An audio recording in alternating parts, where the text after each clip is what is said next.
ఈ ఏకత్వాన్ని సూచించేందుకే అమ్మను మహేశ్వరి అంటారు. అమ్మ అన్ని దేవతలకు అధిదేవతగా, మహాదేవిగా పూజింపబడుతుంది.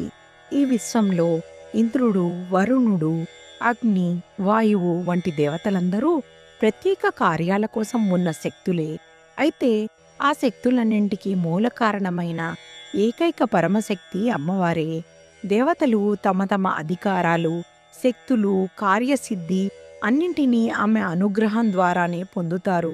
అందుకే అమ్మను ఒక దేవతగా కాక అన్ని దేవతలకు ఆధారమైన దేవతగా, సృష్టి మొత్తాన్ని నడిపించే అధిదేవతగా భావిస్తారు. ఈ సర్వదేవాధిపత్యాన్ని సూచించేందుకే అమ్మను మహాదేవి అని పూజిస్తారు. సంపద, శుభం ఇచ్చే మహాలక్ష్మి కూడా అమ్మనే.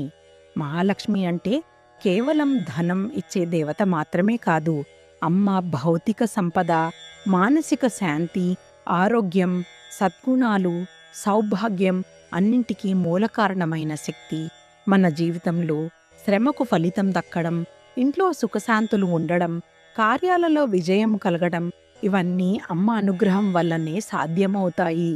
అమ్మ ఇచ్చే సంపద, ధనం వరకు మాత్రమే పరిమితం కాదు. ధర్మబద్ధంగా జీవించే బుద్ధి, సంతృప్తి, అంతర్గత ఐశ్వర్యం కూడా అమ్మ ప్రసాదమే. అందువల్ల అమ్మవారిని మహాలక్ష్మి అని స్తుతిస్తారు. అమ్మ శివుడికి అత్యంత ప్రియమైన శక్తి. మృడుడు అంటే కరుణామయుడు, సౌమ్య స్వరూపుడు అయిన శివుడు. ఆ శివుడికి అత్యంత ప్రియమైనది ఆయన మహాశక్తి అయిన అమ్మవారే. శివుడు తపస్సు, వైరాగ్యం, లయకు ప్రతీక అయితే అమ్మవారు కరుణ, సృష్టి, పోషణకు ప్రతిరూపం. ఈ రెండూ కలిసి ఉన్నప్పుడే విశ్వసమతుల్యత నిలుస్తుంది. శివుడి హృదయంలో ఎల్లప్పుడూ నివసించే శక్తి కావడం వల్ల అమ్మకు మృడప్రియ అనే నామం వచ్చింది. ఇది కేవలం దాంపత్య భావం కాదు, శివశక్తుల అభేదత్వాన్ని, పరస్పర పరిపూర్ణతను సూచించే ఆధ్యాత్మిక సత్యం. స్వస్తి.